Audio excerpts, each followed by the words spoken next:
Good morning. Welcome to Dynamic Leadership. And today I'm using an illustration with Jim Collins' books, Good to Great and Great by Choice, because it ties right in. When I was searching for a solution for small businesses who want to scale, and if you think about growing and scaling, which I'll get into, it's a complex initiative, or it's a complex set of challenges ahead of you, because it costs money to grow and it costs money to scale, and you're constantly balancing those. And I'll talk about some parameters, but a few weeks ago I did a hot take and said dynamic leadership is the best leadership approach for small businesses seeking to grow and scale. And when I'm talking about growing and scaling, I'm talking about 10x. You may have heard this term 10x thrown around, and it seems like it's out of reach. There's several things happen when you go after a 10x goal. One of them is that the rewards of that goal, the benefits of that goal, and I don't mean monetary, I'm talking about all the intrinsic rewards that go with it, are suddenly big enough to make you want to do the hard work that's necessary. The little goals don't always have that. The second thing that happens with 10x is that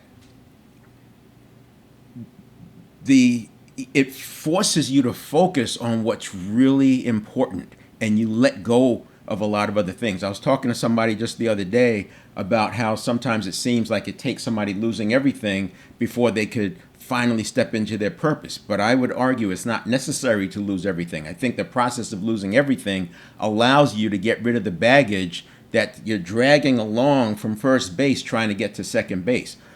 Now, whether you let go of that baggage because you're forced to because you lose everything, or you let go of that baggage by choice, which is what I prefer and what I talk about with agency and personal leadership, then you're free to move forward. A quick backdrop on why dynamic leadership. The other thing is, with small businesses, they have no time to, especially when you're growing and scaling, to concern themselves with a leadership process. They start hiring leaders, and oftentimes what happens, it depends, right? Because there are companies that have boards, and there are companies that are doing it, just doing what they've always done. And both of those can work. With the right board in place and the right mentors in place, they'll have you hiring these people before they're needed, and they'll have you hiring the right people, getting the right people on the bus before telling everybody or deciding the big destination for the bus, getting the right people on the bus.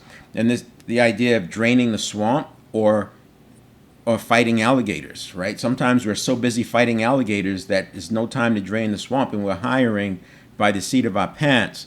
And it's no wonder why some companies have these toxic cultures. Imagine having different leaders coming from different metaphors. You got a political metaphor, a bureaucratic metaphor, then you got a nonprofit metaphor and a family metaphor coming in, and they're all trying to work together, and the employees talking at lunch and on different teams, and they're realizing how convoluted this process is. And that's just one example.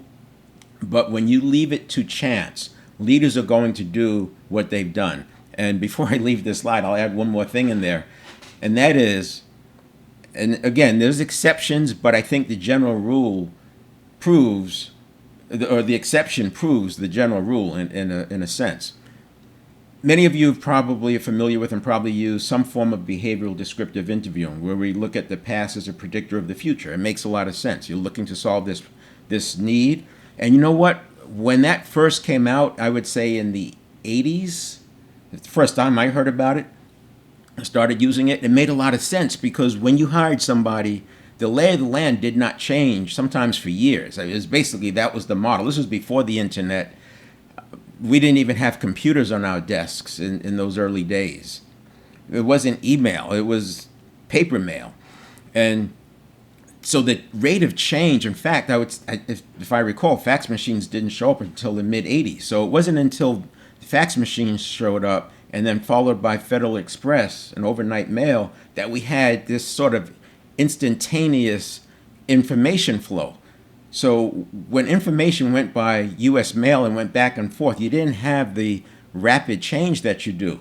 Now, fast forward to 30, 40 years after Moore's law, which said technology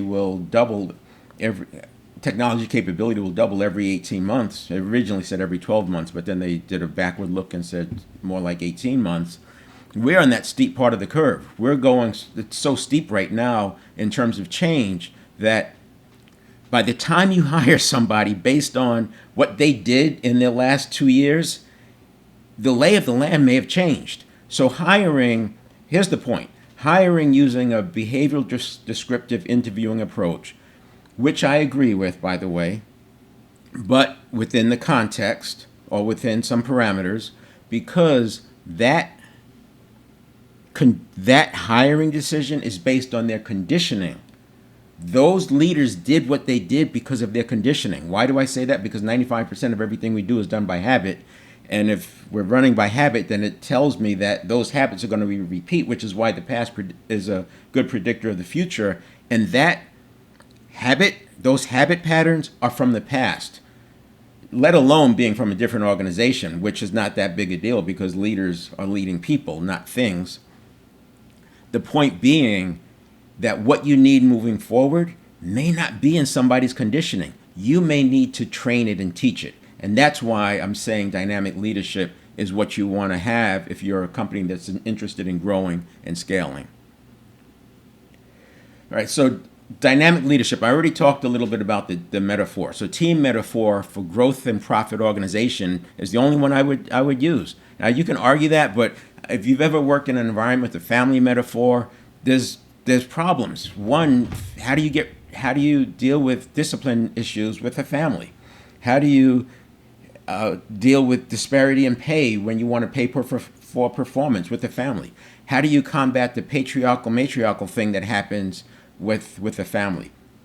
When you go with a team, everybody has a common goal. Everybody's pulling in the same direction. What's nice about the team metaphor, and this gets back to the 10X, when you're using a team metaphor and you're embodying the principles, when I'll be talking about with dynamic leadership, flexibility, adaptability, etc., consistency, discipline, commitment, the difference between your business with a team metaphor and a sports team with the team metaphor is that the sports team has an opponent that's trying to stop every play.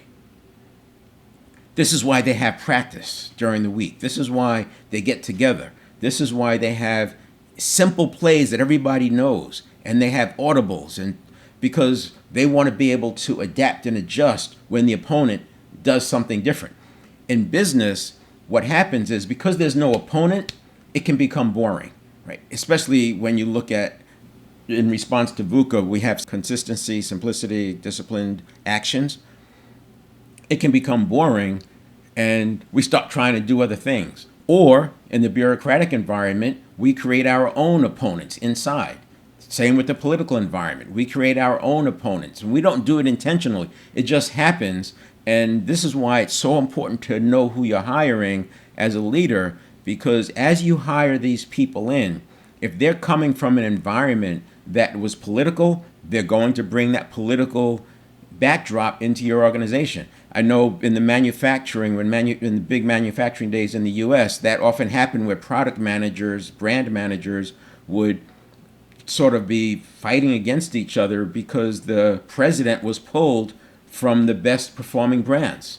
And then the CEO was pulled from the presidents and vice presidents, in a sense.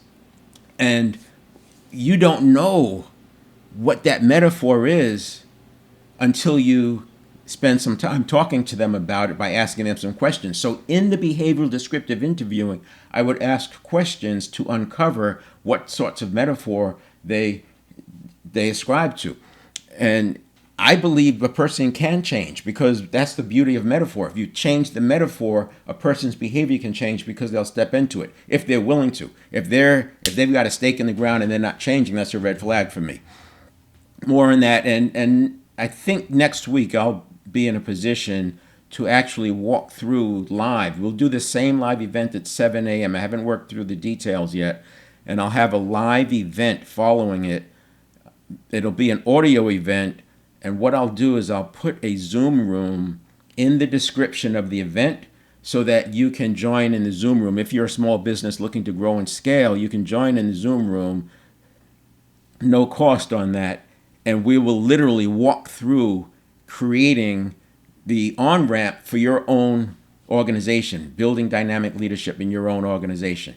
I'm a firm believer of on-ramps because if you look at pivots and changes, a pivot and a change is something we've never done before. We're stepping into new ground. Too often, we will look at a pass fail. And if you think about going back into school days, 70% is passing. Now, I'm not suggesting that we run a company at a 70% level, but when we're trying something new, if I'm getting 60 or 70%, I'm still in the game. I don't have to have perfection. This is where you get the control when you're doing copywriting. You can do A/B testing and just keep moving that thing. Have some gating so that you know if we don't get this solved by this point, we're going to go back to the drawing board. You don't need necessarily a plan B. It's gating that tells you you've had enough information that this strategy is not working. But I wouldn't base it just on the fact that it didn't work the first time, because when you're doing something new, that's the learning curve. It's like expecting a kid to ride a bike without ever having them practice riding the bike, and then you just take off the training wheels and say, go ride the bike. No, you got them riding the bike with training. They have to learn how to pedal, and they have to learn how to pedal fast enough to keep their balance. They have to learn how to steer, and they have to learn that their body has something to do with the balancing of the bicycle. And then when you take off the training wheels, you're holding the seat, and then they can ride. But you have them stay on the sidewalk until they can maneuver and actually control it, and then they go into the street. And then you let them go off the block. You get the point. Why wouldn't we have that same kind of approach? Just because a person is an adult and just because they can understand what you're saying doesn't mean that what you say one time conditions the behavior. What I just described with that bicycle, the kid riding the bicycle, is you're conditioning a behavior. And that takes time. Or duration, repetition, intensity. You're not going to get it with one set of words unless you have so much leverage as a leader. And this happens, that what you say, people take to heart, and they are just either freaking out or super motivated just by your words because you've conditioned them to have that response. As a leader, sometimes you're in such a powerful position relative to the person you're talking to, which is why, I say sometimes you can't take them full strength, right? And you can't give your full strength to some people because their conditioning doesn't handle it. They catastrophize too easily. And so you can have words create that, but that's a conditioned response that happens, or the person brings it with them into the situation. My point is, if you're leading an organization, you're not going to rely on just some words. So we have to have this on-ramp, and that's what I'll build with the group next week. We'll actually build the on-ramp using a template that I use. I've managed multi-million-dollar projects. Not managed, I should say, led. It's a leadership template. Management of the project is an operational approach. Leadership of the project is about leadership and strategy. And those are different skill sets, and it requires a different mindset. And that's what we'll be developing, is for owners and executives who want to build dynamic leadership into the organization. So I have 4 dynamic leadership videos out on my LinkedIn events section, and you can watch those. I did the hot take, and then I did tying it into self-determination and intrinsic value, and then last week I did the building blocks, which actually sort of shapes and starts to materialize what dynamic leadership is. Today I'm going to push on that and provide some strategies that you will be using once you adopt dynamic leadership, and then next week we'll start building it real-time live. So I'll do the 7 o'clock will be I'll bring in some more examples around dynamic leadership to make it practical, and then we'll switch into the working event. So it'll be an audio event on LinkedIn, and I'll have a Zoom room available for us to actually do work.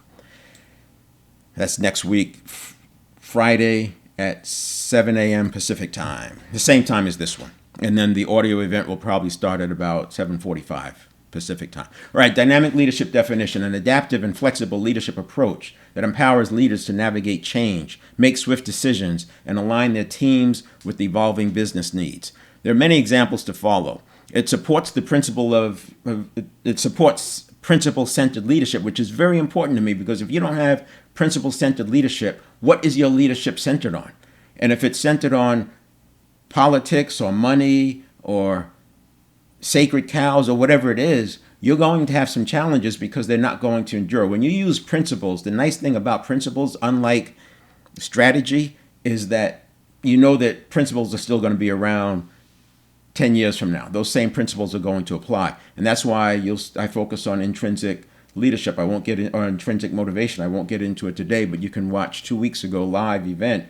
And I talk about the intrinsic motivation, which is where people actually enjoy the activity itself. And yes, with just 10% overlap between the person's goal, purpose, values, and what we're doing in the organization, we can create the situation where a person is intrinsically motivated because they enjoy the activity itself, that activity being what they do at work. The context of the position statement is 400 employees and roughly $50 million. Those two don't always go together, but you have outsourcing and there's so many different options. You have mergers, acquisitions, you have things changing, but generally speaking, you can look at those two. And the reason I use those two is because, and it's sort of arbitrary, but at some point above 400, around 400 or above, you're moving into a situation where you have a board. And so you end up with complexities because that board, they become stakeholders. And depending on your investment model,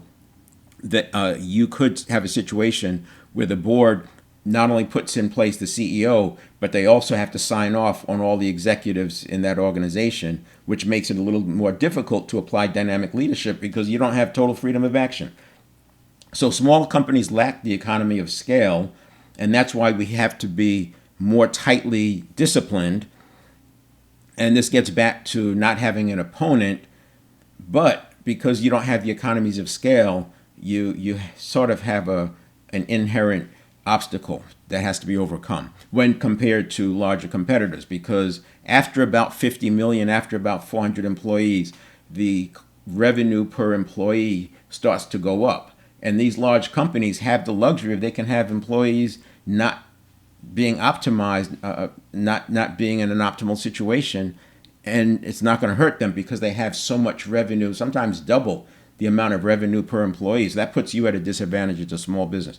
They also don't have the complexity. So multiple stakeholders. The board is a good thing, but a board can also bring some other challenges depending on that board. So sometimes you have board members who are investors in other companies. Maybe they own other companies. That's why you brought them on the board, because they've got these experiences. And their idea is that, yeah, we'll get this vertical put into this company, and that vertical is going to feed my company over here some business, and blah, blah, blah. And that's just an example, but you get the point. And so you now have these other stakeholders, and you're working on using the approach I'm talking about today based on great by choice, and they're not having it. So there are some complexities. That doesn't mean that it doesn't work above 400 people. It just means that you have to be aware of what's going on. This is where you have, in a sports team, you have coaches who, they won't coach the team. They won't take the job if they don't have freedom of action. They carve out their bubble. And in that bubble, that's what I did when I was building high-performing teams. I had to carve out a bubble because my deal was I would take on huge projects that were failing, and I would turn them around and then deliver on time, on budget. And I used it using a lot of these principles, and because it was based on neuroscience. I didn't know it at the time, but I was basing it on conditioning rather than speaking.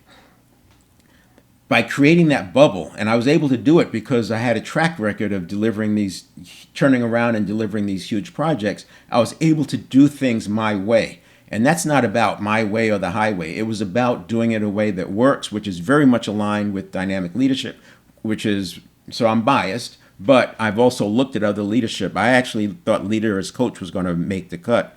It didn't, not as the umbrella. Dynamic leadership is the umbrella, and I have leadership as coach as a pillar. Because as you get into the executive ranks, that leadership takes on more of coaching. As a CEO with the C-suite, it's more of a coaching model. So leader as coach becomes more important as you go up higher and higher, because those people have so much freedom of action and fewer touch points. The rate of change I mentioned can make plans obsolete. So this graph is like where we are on the Moore's law. When you have, and if you take a penny and double a penny every day for 30 days, it's $10 million. But the 90% of that $10 million happens in the last few days. Think about that. The last 3 days is where you get that massive increase. And that vertical line starts somewhere around the 25-day mark where it starts to go vertical. We're vertical. We are vertical in the Moore's law of technology capability doubling every 18 months. And it's not turning around. And just think, you've got AI programming, additional AI and programming responses, and you got algorithms running algorithms. And if you look at trading, if you look at what happens with financial trading, trades happening in milliseconds, you know how fast these algorithms can change today. I can't even imagine it. And when you see, like in the U.S., we've got an election going on, and when you see a party raise $1 billion in several months, $1 billion, that's just one race. And imagine all the other races. You got billion. Where do you think that money's going? And it's flowing. And if you're advertising, you probably notice in the U.S. every summer we start getting spikes in advertising costs or decreases in efficiency. So anyway, volatility, uncertainty, ambiguity, complexity, and ambiguity, VUCA, is greater than the SWOT analysis. It wasn't always that way. The SWOT analysis used to endure. I still support the SWOT analysis, obviously, but the problem is, by the time you get the strategy shaped around what the analysis told you, it might be too late because things change so fast. You have to have a system that allows for that. The same way Agile gave way, or I should say waterfall project management gave way to Agile, because in between there you were doing a lot of user experience and the waterfall project management just didn't work anymore. So you have Agile, and the same way that Agile, it might have too long a cycle in some spaces, and you're going to have this constantly pivoting. It's a very dynamic pivot. It's almost like operating with a pivot environment. And I've always said that project and operational were separate, and I think that's why a lot of large projects fail, is because people try to take an operational approach and apply it on projects. In a small business, you want to be real careful about that. Operational excellence, yeah, I'm all for it. But when you're doing a project, when you're building a new capability, that operational approach is based on efficiency. It prioritizes efficiency. What you want in a project is you want to prioritize effectiveness. You need both. But when you're making decisions and choices, where you prioritize, because if you don't want to prioritize by efficiency in the operational model, you're going to have more problems. The challenge with not prioritizing effectiveness in the project world, those problems don't show up right away. It takes a while, and so the dopamine connection gets lost. That's my opinion. This is why you want to have a different approach. If you do Myers-Briggs, I would definitely want to have some S's and N's on the team, because the S's tend to do more of the operational and N's tend to do more of the project type work or lean in that direction. And you want to have that balance. You want to hear both voices.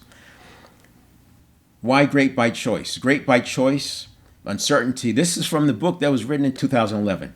Uncertainty, chaos, and luck. Why some thrive despite all of those. Builds on the principle of good to great by focusing on how companies thrive in unpredictable, chaotic environments. A 9-year study. And what I like about Jim Collins' series is that he uses comparison companies, and he uses public companies. So he's able to get all of this data, reams and reams of data, and he's able to look at which companies are similar enough to these that are doing 10x. And then he looks at the companies of that group that made the inflection point and compares what was true about those companies and those leaders compared to what was true about the comparison companies. And that's why it works. And I'm telling you, when you get into this, you will see that 10x is more accessible to you than you may have believed. It's more available to you because, one, you don't have an opponent trying to stop your every move. Yes, you have competitors, but they're not out there play by play. They're not returning the ball. They're not returning the goal. They're not coming back with their own goal. They're not answering every goal that you have. They don't have a defense trying to stop your play. They don't have a week's worth of watching your tapes, your films before they play you.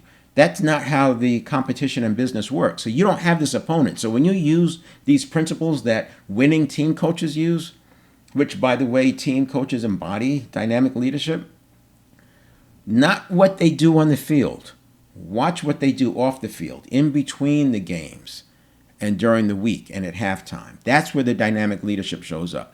On the field is dynamic leadership as well, but that's not how you're playing. And the loose link that I make to that is that as a business owner, your focus is always preparing for the big game. And what's the big game? Your big game, you never know when it's going to happen. Your big game is when there's an opportunity that gives you the possibility of 10xing.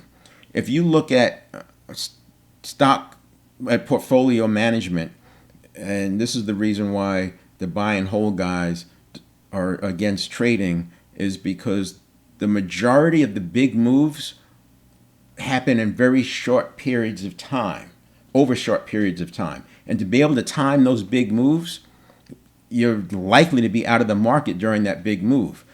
So it's similar to that, is these big opportunities are going to happen, and dynamic leadership positions you, and you're always prepared for that. Then you can take charge. You have the healthy balance sheet, you have the leadership capabilities, you've got the project discipline and the operational principle, etc.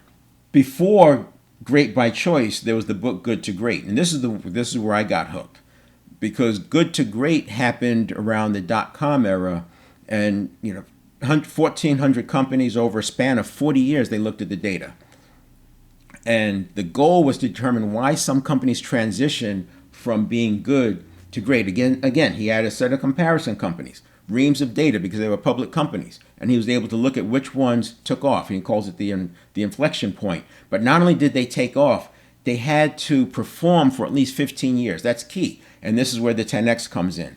And so as a leader of a small business, as an owner of a small business who wants to scale and grow, you can read book after book, you can talk to people, follow trends, whatever you want to do. You'll be hard-pressed to find the kind of research that went into Good to Great. And so rather than look for that holy grail, looking for that panacea that doesn't exist, you can follow the principles that he used, that he just talked about in Good to Great, and apply those in your organization and make that fit. Those principles work. And this is where I was saying that sometimes you may run into some challenges if you have other stakeholders, because sometimes those principles are against what your stakeholders might want.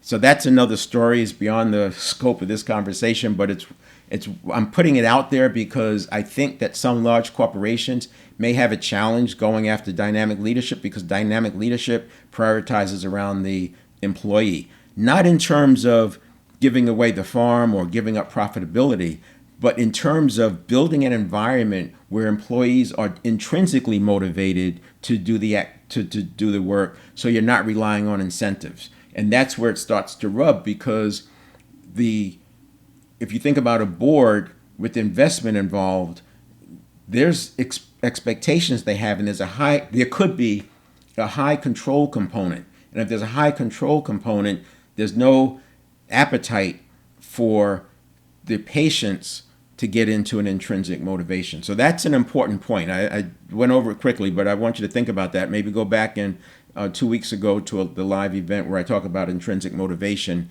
and how that applies. And before Good to Great, that was a response to Built to Last. Built to Last, he talked about great companies, and these were visionary companies. And what happened is some of those became the comparison companies that didn't make the cut from Good to Great. And then some of those companies became the comparison companies that didn't stay great as the Great by Choice. And I would say that Built to Last, in a sense, could have been a response to Tom Peters' book, In Search of Excellence. What was interesting about In Search of Excellence, and these were companies that were dominating in the late 70s and 80s. The book was written in 1982, In Search of Excellence, and there was a follow-up, Passion for Excellence, where he did sort of a similar thing that Jim Collins did, where he looked at some of these other companies. It was really interesting that a lot of your low-cost operators didn't make it. They were gangbusters during the time, but what happens is when things get tough, the low cost operators, in my opinion, they don't have the balance sheet. The strength of the balance sheet is not there to weather the tough times. Because they've done things with efficiency, they haven't had to step up their game because they're attracting a low cost buyer, and that low cost buyer is buying on price. They're never challenged to raise the bar internally of what they're delivering in terms of value. There can only be one lowest cost operator, and there's very, very little advantage to being the second lowest. So a low cost strategy is not a good strategy in my opinion. I would much rather see you add value, find ways to add value using economies of scale, which will get easier and easier as you grow and as you have customers, and then you start providing new services to existing customers, or maybe you provide existing services to a new set of customers. As you can play that back and forth as you start to grow and scale. There's a lot written about being successful after breaking through this barrier. And I would say that, yes, it's important to be able to break through that barrier, but there's not a lot written about what it takes to break out of the inertia, this inflection point. And that's where Good to Great comes into play, because he looks at what was existing for those companies. But humans have this same thing, because we're conditioned. We're conditioned to run like this, and then we have to break through. And it's a challenge to get through there. I've got some slides later on. It's a challenge to get through there because you're working against stories. You're working against your comfort zone. You're getting into this cognitive dissonance because you've got limiting beliefs that just don't support it. And then I have leadership, an adaptive, flexible leadership approach that empowers leaders to navigate change, make swift decisions, and align their teams with evolving business needs. We've got to talk about this, what's needed to be able to rise above the line here. And it takes a leadership approach. It takes strategy, but also takes a leadership approach, because it's a lot of noise that happens in here, and there's a lot of cognitive dissonance. People, remember I was talking about, you hire people based on their conditioning. They're going to struggle with changing their behavior to move above that line, just because that's just the way life is. And they're conditioned. 95% of everything we do is done by habit. What made them successful may not be what you need to make this crossing the barrier. It may be what you need up here, but you need a certain kind of leadership here. So this is the idea of getting the right people on the bus and then making those decisions with the right people. You also want to get the wrong people off the bus too, because the wrong people off the bus will become your internal opponents, which you don't need.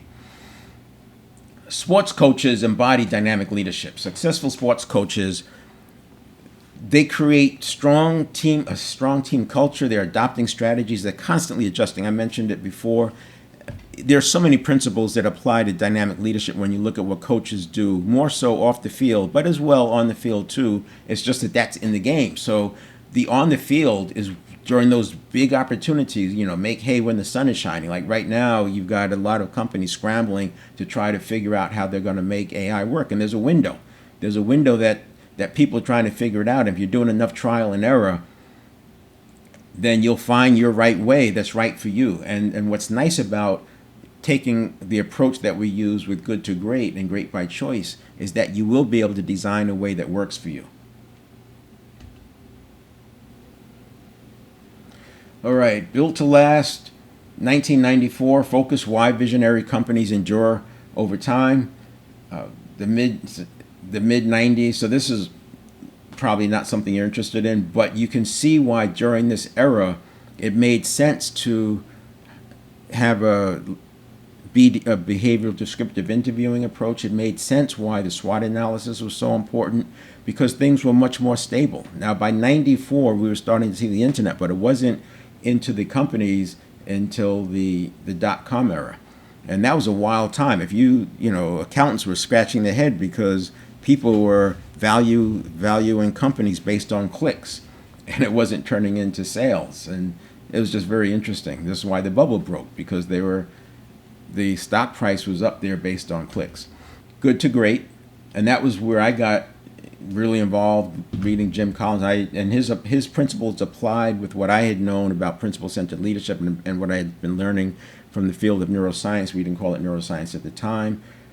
It was called that, but we weren't thinking of it that way. But that aligned, and because I was in sales operations, it was an easy way to test results. You could see very quickly, did it work or did it not? Because sales are sales. And I was able to test these neuroscience principles, and this is why personal leadership and agency is very important to me. And it's part of my curriculum for dynamic leadership is you've got to have the personal leadership in the agency, or you're not going to be able to do dynamic leadership because the world is just too volatile. And you've got to have that agency where you can get back to a growth mindset no matter what's going on around you. But I was able to test those principles real time with projects, roughly 7 high-performing teams over a 15-year period, and I was able to refine and refine and refine based on real data. And it was during that time that I was looking at good to great, and I kept seeing this alignment. He's talking about big companies, but it worked on small teams as well. Later, I think all that is encapsulated with self-determination theory. So yes, you can study the neuroscience and you can study the principles, and you can. But if you get your head wrapped around self-determination theory and then the 3 pillars: autonomy, competence, and relatedness, which is what I talked about 2 weeks ago, you can start to see the benefits of intrinsic motivation because you're creating an environment where people enjoy coming to work, and you can start there. That's why I say dynamic leadership, you can start today, and I have a couple of slides at the end that'll help you with that. The big thing about Great by Choice, so now he had these good to great companies who everybody was waving the flag and the banner, yes, this is the way to do it. And then the financial crisis hit, and the financial crisis, I would say 2005 to 2006, it was starting to cause some problems. They were starting to sell those swaps offshore because they had to go further and further out to find buyers, and that's how they knew something was going on. And then the credit market started tightening up for businesses, and when it hit, there were companies that literally disappeared in days. Once they no longer had money and they couldn't pay for payroll because they were basically borrowing to fund their growth, and they were borrowing and funding the growth, and when that credit dried up, they couldn't make payroll, they couldn't pay rent, they couldn't pay providers, and that was just a big ripple effect. And some of those companies didn't make it. Some of those great companies that Jim Collins said. And so I think he felt, I'm glad he did. He wrote the book Great by Choice, because now not only do we see what it takes, built to last, to break through the barrier, then we see what it takes to get those results for 15 years. And now with Great by Choice, this is 13 years ago, we now see what it takes to adjust in a VUCA environment. And we have more VUCA today than ever. So to me, it makes sense. And as a small business owner, why reinvent the wheel, right? Why go out and try to find something new when Jim Collins has already laid it out for you? You can have this as required reading for even if you don't go back to Good to Great and Built to Last, have this as required reading. You don't underestimate the power of common language. And this is back to the conditioning. If 95% of everything we do is done by conditioning, and you have common language, imagine every time, and I said conditioning comes from repetition, duration, and intensity. Every time you mention a principle, you are reinforcing that principle. And this is what we'll talk about next week when we start building your own approach to dynamic leadership real time. You're now conditioning that into your leaders. Why dynamic leadership? Agility and adaptability in a VUCA environment. So I would say that if you have agility and adaptability, but you're also using consistency and discipline, so you're doing it within parameters. It's not, these two may seem mutually exclusive, but you're doing it within a set of parameters. It's a response to VUCA. Operationalizing leadership. When you start hiring your leaders, you wouldn't expect a sports coach to bring on a new player and not go through some sort of onboarding and training and getting them synced in with the plays and all that. You have to do that. So why would we hire a leader and not tell them what the leadership process is for this organization, and not have a development plan or at least a set of assessments to make sure that they can do these things. When I talk about a development plan, and I talk about it being 2 years, there are some leaders who don't really need to be developed in that space. They just need to check off that they know how to do it. For example, presenting to an audience of 400 people. I'm just making that up. That could be something that they have to demonstrate. And as a leader over a 2-year period, you're going to look for an opportunity for them to speak to some large audience. This is what I mean by a development plan. You don't leave this to chance, because in that 2-year period, they would be ready to get into another position, and now you know what position to put them into because they've shown you their strengths. And I would say you can have a development plan that lasts for 2 years for every employee. At the entry level, there's going to be more touches and more training and more events that happen. At the senior level, it's more like leader as coach. As I said, there might only be 4 or 5 things that they have to do over that 2-year period that you want to observe. 360-degree frameworks or feedback mechanisms, I think, would be a part of that. Now, the good to great, the disciplined, and he talks about these principles like the flywheel principle, momentum through steady progress. I would do the book injustice to try to say that I'm explaining these things here, but it's the idea is a huge, heavy flywheel that it moves very slowly at first, but once you get momentum, and see, that's where it can become boring, because what you got to do is just keep turning that flywheel, but it's that flywheel that builds your balance sheet, and a healthy balance sheet allows you to handle whatever comes your way. The hedgehog concept: focus on core strengths and keep it simple and running with your strengths. That's that consistency and discipline. First who, then what. This is important. You want to be getting the right people because they've got conditioning. But see, now with what I talk about with the personal leadership and agency, and once you see how that works, not only can you change your own habits, literally, you can replace your habits on purpose, and it gets easier and easier the more you do it. You can actually start to see the roadmap or the on-ramp to get your direct reports to change their leadership as well, because you understand habits from a different perspective, through a different lens. And so while, yes, you do have to get the right people on the bus, it's also getting the people who are on your bus into the right mindset, into the right perspective. Because you get the right perspective, the outcomes can change. So I would say that, yes, first who, then what in terms of getting the right people on the bus. But I would also say have the skills to lead. This is why leader as coach comes in, to coach them into becoming the person that this next thing needs. Stockdale paradox: balance the brutal facts with faith and success. Admiral Stockdale, I saw this guy speak in the 90s. He's the one, he was in a concentration camp, and the whole point was the situation was dire. But he's the guy who they came up with, like, tapping Morse code to be able to communicate with the other prisoners. And the point about Jim Collins actually came up with the Stockdale paradox. It embodies a growth mindset, because what you're saying is, we've got a really difficult situation here, and it's probably not, the odds are against us, but I have enduring faith that we're going to prevail. It's having those two at the same time. This is the epitome to me of a growth mindset. And in my personal leadership work, we talk about getting back to a growth mindset. I want people getting back to a growth mindset in seconds, so it doesn't even look like you left the outside world. Right now, people can get snapped into a fixed mindset. I've seen people stay in a fixed mindset for weeks, and difficult to come out, and they just spiral. But you can actually get back to a growth mindset in seconds with some of the techniques and strategies I talk about. The strategies for scaling 20-mile march: consistent progress. This is great by choice, regardless of the conditions. So you have to resist the temptation to chase shiny things. And at the same time, when things are tough, you have to resist the temptation to take it easy. So in that 20-mile march, the idea was that you do the 20 miles a day, no matter blizzard conditions or what. It was about an expedition to the Arctic. It's a great story in the book, but you can just Google 20-mile march and read about it. It's fun. Then fire bullets, then cannonballs.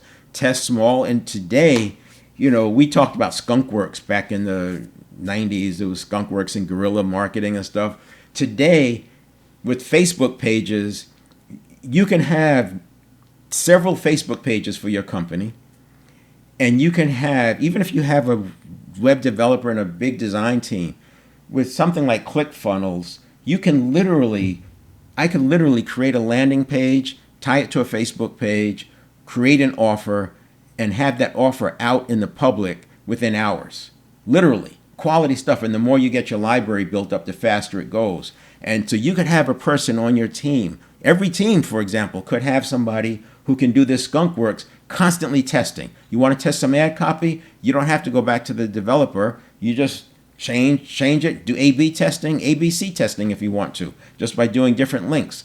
You can do A/B testing in the platform. And what's nice about ClickFunnels is actually is on its way to being an enterprise type platform. So it'll grow with you. I'm not suggesting it'll replace your web developer. People have done that and get rid of a lot of tools just by using ClickFunnels. But that's not the point. The point is you can test with ClickFunnels and do that skunk works within days. You can come up with an idea at 8 a.m. and have somebody work it out and then present it to your team at 8 a.m. and have them already implemented by the end of the day.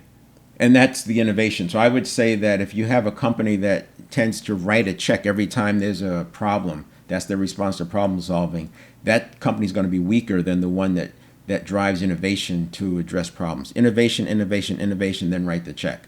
Sometimes you could say, I want 2 solutions, 1 no-cost solution, and then 1 ideal solution. Or 3, I want a no-cost solution, a low-cost solution, and then an ideal. And make that decision. Force the innovation. Force it on because there's things that you can let go of. If you're trying to get to second base, there's things you can let go of as you're leaving first base. And then leadership as a system. Operationalize leadership. You want a structure for your leadership practices, and you want everybody to have the same page. And you start thinking about promoting people, succession planning. Everybody's got the same language. Resilience. Strategic leadership for complex situations. Agility. Adapting quickly to market conditions, and then building leadership teams. A strategic focus on growth. This is where you have a differentiator. This is what makes it possible for you to get to 10x, because there's no opponent. First of all, the outside world doesn't even know what your leadership process is. They don't know your plays. And so when opportunities come up, it's almost like taking a great team, take basketball, for example, and have a winning team with no opponent, just somebody to inbound the ball. And there's no opponent. Imagine what that score can be. Just think about it. The score is only limited by how many times they can throw the ball. And you get the point. There's no opponent. I think this is something you really want to get your head wrapped around when you start, because next week when we do this building, we'll be using some examples of what winning coaches have done. And then there's some challenges to scaling. There's an intricate balance between investment, complexity, and leadership during scaling, reinforcing that the message that dynamic leadership plays an important role in guiding businesses through these turbulent phases of growth. There's just that constant balance. Now, once you get above that 400 employees or $50 million revenue, you have more freedom of action because you've got a healthier balance sheet and you have the flywheels turning faster and it's got more weight to it. And you have your structures in place. You've got your protectors. You've got your legal team in place, keeping you from getting sued, hopefully. And you just have more help, more opportunity. But beyond that, you're dealing sometimes, like I said, it's sometimes you have to get up. Do I drain the swamp today, or do I fight alligators? And even though you're fighting alligators with one hand, you're still trying to drain the swamp with the other. That's why I want a leadership approach for businesses who are growing and scaling. And then good to great, the focus transitioning from good to great, the core idea, disciplined growth, and the flywheel concept, pre-dot-com bubble burst, corporate sustainability concerns. So this is what was going on during that time. And then great by choice, focus on thriving in uncertainty and chaos, which is what we have today with the VUCA, volatility, uncertainty, complexity, and ambiguity. The core idea was a 20-mile march, fanatic discipline to stay true, and then fire bullets and then cannons. Test small things. That was the ClickFunnels example. You can test with bullets before shooting the cannonballs. You don't have to go to your web developer to change ad copy. You can do that with ClickFunnels and test it. And with your Facebook page, you can just run ads. You don't have to go to your advertising agency. You can just run ads internally just to test it to see. Key takeaways. Dynamic leadership enables disciplined growth. Agility and fanatic discipline is a response to VUCA. So VUCA is happening so rapidly. If you're trying to respond to every whipsaw, you're going to be off. It's like trading. It's like day trading you're going to miss the big move opportunities. So yes, you do have to adjust, but keep it in your tight parameters of strength and your discipline. Leadership's impact on success makes it a differentiator. Back to you don't have an opponent the way a sports team does. Simple enough to begin today. Self-determination theory. Last week I talked about building blocks. I'll put one of those slides up later today in this presentation. But you can start today implementing dynamic leadership. Start with yourself. Start with your own personal leadership in your own agency. If you're not doing it already, have a meeting with yourself at least once a week. You talking about working on your business by yourself at your best time working, and that's project time work. That's not operational work. And you're focused on effectiveness. This is where you can build out your ideas for what's going to be the next skunk's work. And then you could test it using the examples I was talking about. Breaking through the inertia. So this is that point I made it earlier. You've got to be able to break through the inertia, but understand that there's a lot of comfort level with the status quo. That's the diagram. So I was describing this before. So you have the comfort zone here, the status quo, and then you have to break through the inertia. This is the inflection point talked about in Good to Great. But you've got the unfamiliar and the unknown. And the unfamiliar and the unknown to the unconscious are a threat. And so you have to be able to have the resilience so that those threats don't take you off your game. And then recognizing that they're there, but also recognizing, the strongest guy in town doesn't have to worry about all the noise because they know that they're going to be fine. It's all just happening around here, but they're going to be fine. It's like that's where people talk about you play the course. You don't play the opponent. You do your thing on the course. You stay focused on that. Discipline, consistency. So we have the VUCA noise, no question about it. And opportunities can create VUCA. Threats can create VUCA, and then there's comfort in repeating the actions even though they don't work. And it's because you don't have the VUCA. You don't have the threats of the unknown. And so people like being in it. This is that we've always done it this way. I have an associate, they work in a government contractor. And there's still so much the way it's always been done because they're serving governments. And governments are like locked in to their methodology. And these 3 and 4 year cycles on products. It's just amazing how it's always been done this way. It affects promoting, it affects succession planning and all. And so I have this breaking through the barrier of inertia. This is a challenge for leaders. And when we do the development of the dynamic leadership for you, I'll make sure we talk about what are your strategies to break through that barrier because it's important. This is where you want to decide who's going to be on that bus to go through there because you need the right people. And it may not be the people who are going to help you lead up here. And it may not be the people who were doing a great job here. You'll have to decide what is your own barrier and what does it look like and then go from there. And then this is that slide. You take a screenshot of that, but building blocks for dynamic leadership. I'm not going to get into it too much right now, but you can see personal leadership is right at the top. The empowering autonomy, not only of your own autonomy, but of your direct reports, and then have them provide autonomy. And autonomy can even be used as an incentive. But it starts with having personal leadership because you've got to be comfortable in who you are to be able to start framing out the autonomy. You can think about circle of influence versus circle of concern. Is the more people can do within their circle of concern, their circle of influence grows, and you give them more latitude, and that grows the influence more, and then they get more latitude. But you see, I go through steps of onboarding, task assignment, feedback and development. This is that development plan I was talking about. I'd like to see a 2-year development plan, operational excellence, project management, and then 10x vision. And up here in this feedback and development, you should have checkpoint meetings. I think minimum 2 checkpoints a year plus the final review, but ideally 3 checkpoints a year. And especially for your top performers. For your top performers, I might even do them more frequently than that because it's tied into the development plan and you're conditioning new behavior. And you can go back and look, but I talked about feedback. 3 examples of supporting intrinsic motivation, feedback, observation-based. So observation, observable behavior, a 3-to-1 ratio of praise to reprimand, and you do that by giving them positive feedback, which you can do if you're using observable behavior. You can go back and look at 2 weeks ago, the intrinsic motivation, I covered this one. And then having strategies not only to get yourself back to a growth mindset, but also your team members. Empowerment, progressive capability. It's based on progressive capability. And that 5, 4, 3, 2, 1, the simple version is you give a person a new assignment and you meet with them 5 days on week 1, 4 days on week 2, 3 days on week 3, etc. But you can also apply that to a day. today's. You're going to say, we're going to meet 5 times today to talk about this. Then tomorrow we'll meet 4 times. And then, you can do it in months. It's the concept is you want to condition the behavior, and that's the 5, 4, 3, 2, 1. Enable you to do that. Then checkpoint meetings. I talk about start, stop, continue, and doing it 2-way. That's a very dynamic 360, but I also like the real 360 or the full 360 feedback. You should do one as an owner, have your direct reports, and it's nice if it's facilitated because you're going to have so much leverage over them. You might squash some of the opinions that are coming up. You need to have a facilitator sometimes to help you break through your own, reactions. And then development plans, as I was talking about. And here's fostering. This is the motherhood in apple pie, but I wanted to put it in some context. I see so many infographics about what people should do. And this is why I talk so much about personal leadership, because to know and not do is not much better than not knowing.